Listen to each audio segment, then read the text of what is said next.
કેન્દ્રીય નાણામંત્રી નિર્મલા સીતારમણે જાહેરાત કરી છે કે ભારત યુએસ અને યુરોપિયન યુનિયન સાથે વેપાર કરારો ટૂંક સમયમાં પૂર્ણ થશે. કેન્દ્રીય નાણામંત્રી નિર્મલા સીતારમણે જાહેરાત કરી છે કે ભારત અને યુએસ તથા યુરોપિયન યુનિયન સાથે વેપાર કરાર ટૂંક સમયમાં પૂર્ણ થવાના છે. તાજેતરમાં બંને દેશો વચ્ચે વેપાર ચર્ચાઓ ઝડપથી આગળ વધી રહી છે. ખાસ કરીને યુએસ સાથેના કરારમાં ટૂંક સમયમાં પ્રથમ તબક્કો પૂર્ણ થવાની શક્યતા છે. બંને દેશો વચ્ચે માર્કેટ એક્સેસ, ટેરિફ ઘટાડો અને નોન ટેરિફ અવરોધો દૂર કરવા જેવા મુદ્દાઓ પર મહત્વપૂર્ણ પ્રગતિ નોંધાઈ છે.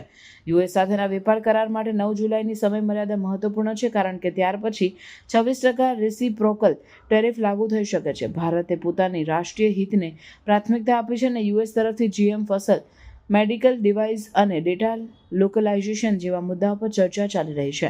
ભારતે સ્ટીલ, ઓટોમોબાઈલ અને ફાર્મા ઉત્પાદનો પર યુએસ ટેરિફમાંથી છૂટછાટની માંગ કરી છે.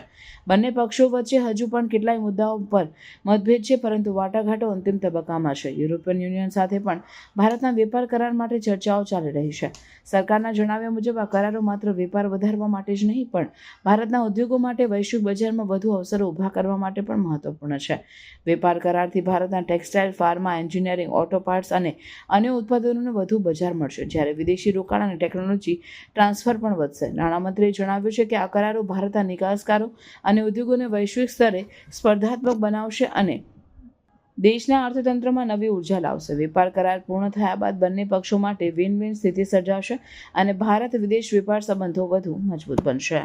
Whether it is UAE, Australia, EFTA area, UK now, and with the US and the European Union, negotiations are really intensely going on and should come to a conclusion sooner. So emphasis is being made for getting more free trade agreements signed.